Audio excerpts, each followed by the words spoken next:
Filmi dude உங்களை அன்புடன் வரவேற்கிறது. இப்ப நம்ம பார்க்க போற திரைப்படம் என்னன்னா, இயக்குனர் சிதம்பரம் பொடுவால் இயக்கத்துல சௌபின் ஷகீர், ஸ்ரீநாத் பசி போன்றவர்கள் நடிச்சு சென்ற வாரம் ஒரு மலையாள படமா திரையரங்கில வெளியாகி வெற்றிகரமா ஓடிக்கொண்டிருக்கிற மஞ்சுமல் பாய்ஸ் படத்தை பத்தி தான் பார்க்க போறோம். முதல்ல இந்த படத்துடைய கதை என்னன்னு பார்த்துடலாம். கதை நான் சொல்லிதான் உங்களுக்கு தெரியணும்னு அவசியம் இல்ல.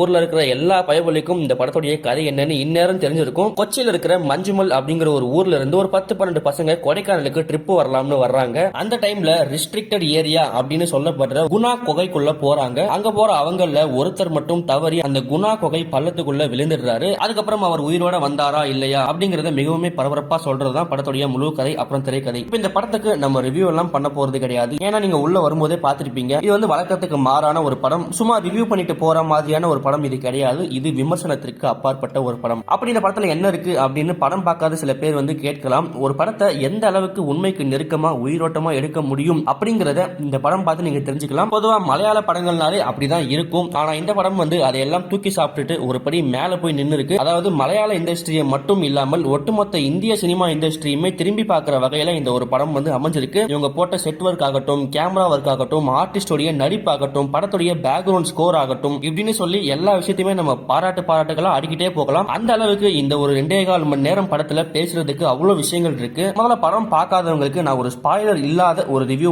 கொடுத்துறேன். அதுக்கப்புறம் இந்த படத்துடைய ரிவ்யூவை நான் சொல்லி முடிச்சிட்ட பிறகு இந்த படத்துல எனக்கு பிடிச்ச ஒரு சில விஷயங்களை நான் பின்னாடி சொல்றேன். சரி, இப்போ இந்த படத்துடைய பாசிட்டிவா எனக்கு தெரிஞ்சது படத்துடைய பிலிம் மேக்கிங், அதுக்கப்புறம் ஸ்கிரீன் பிளே. குணா கொகைய அப்படியே செட்டு போட்டு எடுத்திருக்காங்க. ஆனா படம் பார்த்துட்டு நம்ம வெளியே வரும்போது இதெல்லாம் செட்டுப்பா அப்படின்னு யாராவது ஒருத்தர் சொன்னாதான் நம்மளால நம்பவே முடியும். ஏன்னா அந்த அளவுக்கு ரியலிஸ்டிக்கா அந்த ஒரு செட்டு இருந்துச்சு. ஆர்ட் ஒர்க் டீம் ரொம்பவே உண்மையா நேர்மையா அந்த ஒரு உழைப்பை இந்த படத்துல போட்டிருக்காங்க. அது கரெக்டா படத்துலயும் அமைஞ்சிருக்கு. அது அமைஞ்சதுனாலதான் படத்துடைய பிலிம் மேக்கிங்கும் அது ஒரு படி மேலேயே போய் உதவி இருக்கு. மேலும் அந்த ஒரு பிலிம் மேக்கிங்கும் கூடுதல் பலமா படத்துடைய கேமரா ஒர்க் நிறைய இடத்துல இருந்துச்சு. குறிப்பா செகண்ட் ஹாஃப் எல்லாம் நம்ம சீட்ல உட்காரவே முடியாது, ரொம்ப கஷ்டம். அந்த அளவுக்கு தரமா பண்ணிருக்காங்க. அதுக்கு கேமரா ஒர்க்கும் ஒரு முக்கிய காரணம். படத்துடைய ஸ்கிரீன் பிளேக்கு வந்தீங்கன்னா எந்த இடத்துலயுமே நம்ம கண் எடுக்கவே முடியாது. அடுத்து என்ன நடக்கும் அப்படிங்கிற ஒரு பரபரப்பு கடைசி ஃப்ரேம் வரைக்கும் இயக்குனர் மெயின்டைன் பண்ணிருப்பாரு. முதல் ஒரு 15-20 நிமிஷம் கதையை செட் பண்றதுக்கு ஒரு டைம் எடுத்துக்கிறாங்க. பட் ஒன்ஸ் அந்த 15 நிமிஷம் கடந்துட்ட பிறகு படம் ஜெட் ஸ்பீட்ல டிராவல் ஆகும். பொதுவா ஒரு சர்வைவல் த்ரில்லர் படங்களுக்கு ரசிகர்கள் எப்போதுமே ஆதரவு தருவாங்க. ஆனா நிறைய பேருக்கு சர்வைவல் த்ரில்லர்ல அப்படி என்ன பெருசா இருந்துற போது, ஏதோ ஒரு கண்காணாத இடத்துக்கு போய் மாட்டிக்க போறாங்க, அங்கிருந்து தப்பிச்சுட்டு வர போறாங்க, இதுதான் கதையா இருக்க போகுது. இந்த மாதிரி கதையில நாங்க நிறைய படம் பார்த்துட்டோம் அப்படின்னு நினைக்கிற ஆட்களுக்கு கூட இந்த படம் பிடிக்க வாய்ப்புகள் நிறைய இருக்கு. ஏன்னா இது ஒரு நார்மல் சர்வைவல் த்ரில்லர் படம் கிடையாது. இது ஒரு வேற வகையான ஒரு ஃபீலை தரக்கூடிய ஒரு படம். நிச்சயமா எனக்கு அந்த ஒரு ஃபீல் இந்த படம் பார்க்கும்போது உங்களுக்கும் வரும். அதுல எந்த விதமான மாற்று கருத்தும் கிடையாது. அடுத்ததா இந்த படத்துல நடிச்ச நடிகர்களுடைய நடிப்பு, முக்கியமா ஸ்ரீநாத் பசி, அதுக்கப்புறம் சௌபின் ஷகீர். இந்த படத்துல மஞ்சுமால் பாய்ஸ்னு சொல்லிட்டு ஒரு 10 பேர் வர்றாங்க. அந்த 10 பேருக்குமே ஈக்குவல் இம்பார்ட்டன்ஸ் கொடுத்து தான் இந்த படத்துடைய ஸ்கிரீன் பிளே இருக்கும். ஆனா அதுலயும் இவங்க 2 பேர் தான் ரொம்ப ஷைன் ஆகி இருக்காங்க. அதுல ஸ்ரீநாத் பசி எல்லாம் செகண்ட் ஹாஃப்ல லாஸ்ட்ல முடிகிற நேரத்துல உடம்பெல்லாம் சகதியா இருக்கும் போது ஒரு ஆக்டிங் பண்ணிருப்பாரு. அதெல்லாம் கண்டிப்பா சான்ஸ்லெஸ். நடிக்கிறதுலயே ரொம்ப கஷ்டமான நடிப்பு. ஒரு டெட் பாடியா நடிக்கிறது தான். நீங்க கேட்கலாம், டெட் பாடியா நடிக்கிறதுல அப்படி என்ன இருக்கு, சும்மா படுத்துட்டு இருக்க போறாங்க அவ்வளவுதானே அப்படின்னு நீங்க கேட்கலாம். ஆனா டெட் பாடியா நடிக்கிறதுங்கிறது ரொம்பவே கஷ்டமான ஒரு விஷயம். அந்த ஒரு மூச்சை ஹோல்ட் பண்ணி அவ்வளவு நேரம் ஃப்ரேம்ல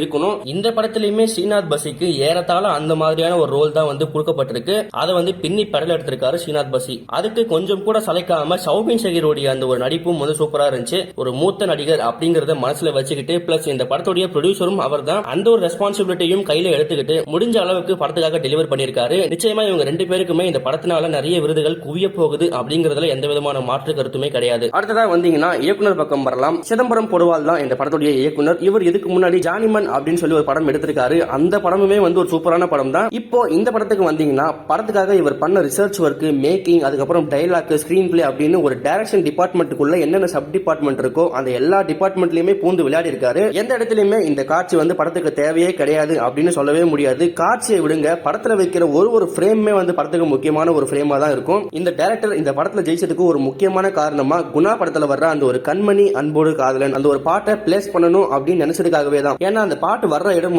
அவ்வளவு பியூட்டிஃபுல்லா படத்துல இருக்கும். ஒரு 2-3 இடத்துல அந்த பாட்டு வருது. ஆனா அந்த பாட்டு எங்கெல்லாம் வருதோ தியேட்டர்ல கிளாப்ஸ் அள்ளும். அந்த அளவுக்கு ஒரு ரிசப்ஷனை இந்த படத்தின் மூலமா அந்த பாடல் பெற்றிருக்கு. அந்த பாடல் அப்பவே ஒரு ஹிட்டான பாடல் தான். இப்போ அந்த ஒரு ஹிட்டான பாடலை இந்த படத்துல வச்சு முக்கியமான ஒரு காட்சியை இன்னும் உயிரோட்டமா காட்டணும் அப்படின்னு நினைச்சதுக்கு இயக்குனருக்கு ஒரு பாராட்டுகள். கிளைமேக்ஸ்ல எல்லாம் அந்த ஒரு பாட்டு வரும். அதை நான் சொல்லி ஸ்பாயிலர் பண்ண விரும்பல. ஒரு இடத்துல அந்த பாட்டு வரும். அந்த மொமெண்ட் நீங்க தியேட்டர்ல பார்த்து பார்த்து என்ஜாய் பண்ணுங்க. கண்டிப்பா உங்க கண்ணுல இருந்து ஒரு சொட்டு தண்ணியாவது வரும் அந்த பாடல நீங்க லாஸ்டா படத்துல கேட்கும் போது. படம் முடியும் போது என்னமோ நம்மளே ஜெயிச்ச ஒரு ஃபீலிங் தான் வந்து இந்த படம் மூலமா நமக்கு வரும். முக்கியமா படம் பார்த்துட்டு ஒரு 2-3 நாளுக்கு அந்த படத்துடைய தாக்கத்துல இருந்து வெளியே வரது ரொம்பவே கஷ்டம். சுத்தி நம்ம ஃப்ரெண்ட்ஸ் கிட்ட எல்லார்கிட்டயுமே இந்த படத்தை பத்தி தான் பேசிட்டு இருப்போம். டேய் மஞ்சுமல் பாய்ஸ் படத்தை பாத்தியா, எவ்வளவு சூப்பரா இருந்துச்சு தெரியுமா, அந்த சீன்ல எப்படி பண்ணாங்க தெரியுமா, இந்த சீன்ல எப்படி பண்ணாங்க தெரியுமா அப்படின்னு படம் பார்த்துட்டு ஒரு 2-3 நாளைக்கு இதை பத்தி தான் நிறைய பேர் பேசிட்டே இருப்போம். அந்த அளவுக்கு தாக்கத்தை நமக்குள்ள ஏற்படுத்தின ஒரு படம் தான் வந்து இது. இந்த படம் நான் பார்த்து ஒரு 2 நாள் ஆச்சு. ஆனா 2 நாள் கழிச்சு ரிவ்யூ போடலாம் தான் நானே வெயிட் பண்ணிட்டு இருந்தேன். ஏன்னா அந்த படத்துடைய தாக்கம் இன்னமும் எனக்குள்ள அப்படியே தான் இருக்கு. அந்த அளவுக்கு மலையாளத்துல இருந்து ஒரு நேர்த்தியான படைப்பு தான் இந்த படம். தமிழ் சினிமா இல்லாம, தென்னிந்திய சினிமா இல்லாம, ஏன் இந்தியன் சினிமாலேயே இல்லாம உலகத்தரம் வாய்ந்த ஒரு பிலிம் மேக்கர்கள்ல ஒருத்தரா இருக்கிறவர் தான் வந்து கமலஹாசன். உலக அளவுல ஒரு ஃபேமஸ் பிலிம் பர்சனாலிட்டி அப்படின்னா கண்டிப்பா டாப் 10ல இல்லனாலும் டாப் 20லயாவது வந்து கமலஹாசன் சார் இருப்பாரு. அப்படிப்பட்ட ஒரு மனுஷனுக்கு இந்த படம் தான் வந்து தி பெஸ்ட் ட்ரிபியூட் அப்படின்னு நான் சொல்லுவேன். ஏன்னா இதை விட ஒரு ட்ரிபியூட் வந்து ஒரு சினிமாவை நேசிக்கிற ஒரு ஆளுக்கு இருக்கவே முடியாது. அந்த மாதிரியான ஒரு ட்ரிபியூட் தான் இந்த படம் வந்து அவருக்கு கொடுத்திருக்கு. மேலும் இந்த படத்துடைய இயக்குனரே வந்து இன்டர்வியூலாம் சொல்லியிருக்காரு, அவரே வந்து ஒரு பெரிய கமலஹாசன் சார் ஃபேன். சோ இதை விட ஒரு ட்ரிபியூட் வந்து கண்டிப்பா எனக்கு தெரிஞ்சு யாராலையும் வந்து கமலஹாசன் அவர்களுக்கு கொடுக்கவே முடியாது. சரி, படத்துடைய பாசிட்டிவா இவ்வளவு அடுக்கி வச்சுட்டீங்க, படத்துல நெகட்டிவே கிடையாதான்னு நீங்க கேட்கலாம். படத்துல கண்டிப்பா நெகட்டிவ் கிடையாது. இந்த படம் எல்லாருமே வந்து பார்க்கக்கூடிய ஒரு படம். ஒரு சில பேர் வந்து ஸ்லோவா போற படத்தை பார்க்க விரும்புவோம், ஒரு சில பேர் வந்து பரபரப்பா போற படத்தை பார்க்க விரும்புவோம், ஒரு சிலருக்கு ஒரு ஜானர் பிடிக்கும். அந்த மாதிரி நம்மளுடைய ஆடியன்ஸை வந்து பல வகையா பிரிக்கலாம். அப்படி பிரிஞ்சு கிடைக்கிற எல்லா ஆடியன்ஸுக்குமே இந்த படம் வந்து பிடிக்கும். இவங்க இந்த படத்தை பார்க்கலாம், அவங்க அந்த படத்தை பார்க்கலாம் அப்படின்னு நான் யாருக்குமே சொல்ல விரும்பல. எல்லா வகையான ஆடியன்ஸும் இந்த படத்தை பார்க்கலாம். சின்னவங்கல இருந்து பெரியவங்க வரைக்கும் எல்லாருமே இந்த படத்தை பார்க்கலாம். அந்த அளவுக்கு ஒரு ஜனரஞ்சகமான படம் தான் இது. நம்ம ஒரு வருஷத்துக்கு சுமார் 250-300 படங்கள் பார்ப்போம். ஆனா அவ்வளவு படம் பார்த்ததுல ஒரு சில படங்கள் மட்டும் தான் என்னடா இந்த படம் இவ்வளவு சீக்கிரம் முடிஞ்சிருச்சு அப்படிங்கிற ஒரு ஃபீலை வந்து நமக்குள்ள தரும். அப்படிப்பட்ட ஒரு படமா தான் இந்த படத்தை நான் பார்க்கிறேன். படம் முடியும் போதும் இன்னும் ஒரு அரை மணி நேரம் படம் இருந்திருக்க கூடாதா அப்படிங்கிற ஒரு நினைப்பை தான் எனக்கு இந்த படம் தந்துச்சு. இப்போ இந்த படத்துக்கு நம்ம ஃபில்மி டூர் தரக்கூடிய ரேட்டிங், நான் என்னுடைய சேனல்ல இதுவரைக்கும் அதிகபட்சமான ரேட்டிங் 4.25 தான் கொடுத்திருக்கேன். அதே 4.25 தான் இந்த படத்துக்கும் என்னுடைய ரேட்டிங். இனிமே இந்த படத்துல எனக்கு பிடிச்ச ஒரு சில விஷயங்களை நான் சொல்ல போறேன். அதனால அதுல ஸ்பாயிலரும் இருக்கலாம். பரவாயில்ல, நான் ஸ்பாயிலர் கேட்க விரும்புறேன் அப்படின்னு படம் பார்க்காத ஆடியன்ஸ் யாராவது இருந்தா இதுக்கப்புறம் கண்டினியூ பண்ணணும் அப்படின்னு உங்களுக்கு தோன்றினா மட்டும் கண்டினியூ பண்ணுங்க. இல்ல இதோட ஸ்கிப் பண்ணிட்டு போறேன் அப்படின்னா கூட போங்க, பரவாயில்ல. Lessons learned from Manjummel boys. நம்ம எவ்வளவு ஒரு கஷ்டமான சூழ்நிலையில இருந்தாலும் மன வலிமையை மட்டும் தவறவிடக் கூடாது. எங்கேயாவது இருந்து நமக்கு ஒரு ஒலி கண்டிப்பா கிடைக்கும், அதுல இருந்து நம்ம மீண்டு வரலாம் அப்படிங்கிற ஒரு விஷயத்தை இந்த படம் வலியுறுத்தின விதம் வந்து ரொம்பவே அருமையா இருந்துச்சு. இதற்கு முன்னாடி ஷாஷங்க் ரிடெம்ப்ஷன் அப்படின்னு சொல்லி ஒரு படம் இருந்துச்சு இல்லையா, அதாவது நம்பிக்கை, அதுக்கு ஒரு மறுபெயரா அந்த ஒரு படம் இருந்துச்சு. வாழ்க்கையில ஒரு மனுஷன் எவ்வளவு டவுனா இருந்தாலும் அந்த ஒரு படத்தை பார்த்தா அவனால மீண்டு வர முடியும் அப்படின்னு சொல்ற அளவுக்கு ஒரு உலகத்தரம் வாய்ந்த படம் தான் வந்து ஷாஷங்க் ரிடெம்ப்ஷன். அதுக்கு ஈக்குவலா இந்த படத்தை நான் கண்டிப்பா வைப்பேன். நீங்க கேட்கலாம், அவ்வளவு உலகத்தரம் வாய்ந்த படத்துக்கு ஈக்குவலா இந்த ஒரு படம் வருமா அப்படின்னு. கண்டிப்பா வரும். மஞ்சுமல் பாய்ஸும் ஒரு உலகத்தரம் வாய்ந்த படம் தான். இந்த படத்தின் மூலமாகவும் ஒரு மனுஷங்களும் கத்துக்க வேண்டிய லைஃப் லெசன்ஸ் வந்து இந்த படத்துல நிறையவே இருக்கு. நான் முன்னாடியே சொன்ன மாதிரி நம்ம எவ்வளவு டவுனா இருந்தாலும் இந்த படம் பார்த்தா கண்டிப்பா ஒரு ரிவைவல் ஃபீலிங் நமக்கு வரும். இதுக்கப்புறம் இந்த படத்துல ஸ்ரீநாத் பசி பழனி கோயில்ல வண்டியை நிப்பாட்டிட்டு சாப்பிடுற ஒரு சீன் ஒன்று வரும். அதுல ஒரு நண்பர் வந்து கோயிலுக்கு போயிட்டு வரலாம் அப்படின்னு ஸ்ரீநாத் பசியை கூப்பிடுறப்ப எனக்கு கடவுள் மேல நம்பிக்கை கிடையாது அப்படின்னு சொல்லுவாரு. அதன் பிறகு கடவுள்லாம் யாரு அப்படின்னு கேட்கிறப்ப எதிரில் அமர்ந்திருக்கிற அந்த நண்பர் வந்து சொல்லுவாரு, கடவுள்லாம் யாரும் கிடையாது, இருட்டுல நமக்கு ஒரு வெளிச்சம் வருது இல்லையா, அதுதான் கடவுள் அப்படின்னு சொல்லுவாரு. அந்த ஒரு எக்ஸாக்ட் டயலாக் வந்து படத்துடைய ப்ரீ கிளைமேக்ஸ் கூட இயக்குனர் மேட்ச் பண்ணிருப்பாரு. உண்மையா அதுதாங்க விஷயம். கஷ்டமா இருக்கிற நம்முடைய வாழ்க்கையில ஏதோ ஒரு ஒளி எங்கிருந்தோ வந்துராதா அப்படின்னு பல பேர் இங்க வந்து ஏங்கிட்டு இருப்பாங்க. சோ இப்படிப்பட்ட ஒரு காட்சி எல்லாம் படத்துல வச்சு ஒரு நல்ல லைஃப் லெசனை சொல்ல வந்ததுக்காகவே இயக்குனருக்கு ஒரு பாராட்டுகள். இந்த படத்தை வந்து நிறைய பேர் ஒரு சர்வைவல் த்ரில்லர் அப்படின்னு சொல்லி தான் வந்து ப்ரமோஷன் பண்றாங்க. உண்மையா இந்த படமுமே வந்து சர்வைவல் த்ரில்லர் தான், அதுல எந்த விதமான மாற்று கருத்தும் கிடையாது. ஆனா ஒரு சர்வைவல் த்ரில்லரையும் தாண்டி இந்த படத்துல ஒரு அழகான ஃப்ரெண்ட்ஷிப்பையும் சொல்லியிருக்காங்க. It is not only about a survival, it's all about a friendship. இந்த ஒரு வாக்கியத்துக்கு எடுத்துக்காட்டாதான் இந்த ஒரு முழு படமுமே வந்து அமைஞ்சிருக்கு. நமக்கு எப்படி வாழ்றதுக்கு சாப்பாடு தண்ணி இதெல்லாம் அவசியமோ அதே போல ஒரு நல்ல நண்பனும் நிச்சயமா அவசியம். நமக்கு எந்த விதமான கஷ்ட காலங்கள் இருந்தாலும் நமக்கு ஒரு நண்பன் கூட இருக்கான் அப்படிங்கிற ஒரு சப்போர்ட் வந்து நம்ம அம்மா அப்பாவாலேயே நமக்கு கொடுக்க முடியாது. ஏன்னா அப்படிப்பட்ட ஒரு உன்னதமான ரிலேஷன்ஷிப் தான் வந்து ஃப்ரெண்ட்ஷிப். இந்த படத்துல நீங்க பார்க்கும்போது இது வந்து உண்மையா நடந்த ஒரு கதை. உண்மையாவே அந்த ஒரு மரண குழிக்குள்ள விழுந்த நண்பனை நான் முன்னாடி வந்து காப்பாத்துறேன் அப்படின்னு சொல்லி அந்த மரண குழிக்குள்ள போய் 5 மணி நேரம் போராட்டத்துக்கு பிறகு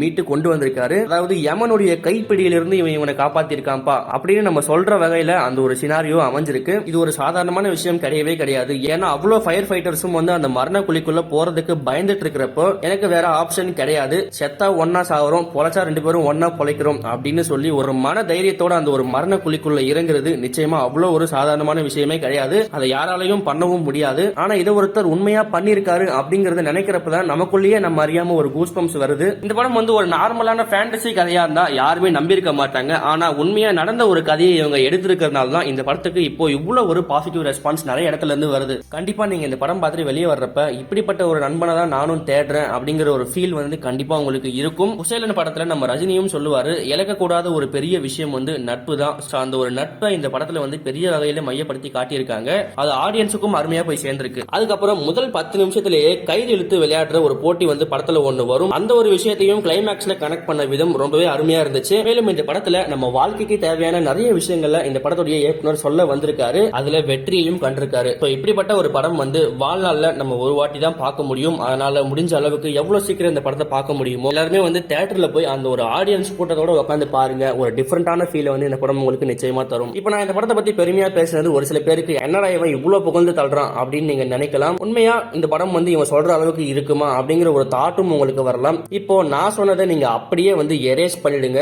படம் பார்த்துட்டு என்னுடைய ஒரு எக்ஸைட்மெண்ட் தான் ஒரு ரிவ்யூ வீடியோவா நான் இதுல போடுறேன். ஒரு சில பேருக்கு அது ஒர்க் அவுட் ஆகலாம், ஒரு சில பேருக்கு ஒர்க் அவுட் ஆகாமையும் இருக்கலாம். இது ஜஸ்ட் என்னுடைய ஒரு பாயிண்ட் ஆஃப் வியூ. நான் இந்த படத்தை பார்த்ததுல என்னுடைய ஒரு பாயிண்ட் ஆஃப் வியூ என்ன அப்படிங்கறத நான் இதுல சொல்ல முயற்சி பண்ணிருக்கேன். அதை நான் சொல்லியும் முடிச்சிருக்கேன். சோ என்னுடைய இந்த ஒரு வீடியோவை வச்சு மட்டும் நீங்க போகாதீங்க. நீங்க இந்த படத்துக்கு போகும்போது ஒரு பிளாங்க் மைண்டடா போய் பாருங்க. கண்டிப்பா என்ன மாதிரியே ஒரு எக்ஸைட்மெண்டோட தான் நீங்க வெளியே வருவீங்க. அதை நானும் நம்புறேன். எனக்கு பொறுத்த வரைக்கும் இந்த படம் நான் பார்த்ததுல ஒன் ஆஃப் த பெஸ்ட் மூவிஸ்ல கண்டிப்பா வரும். இந்த படம் சென்னையிலேயே நிறைய தியேட்டர்ல சப்டைட்டிலோட ஓடுது. அதனால இப்பவே கண்டிப்பா போய் பாருங்க. மேலும் இதே போன்ற ஒரு வீடியோவில் நாம் சந்திப்போம்.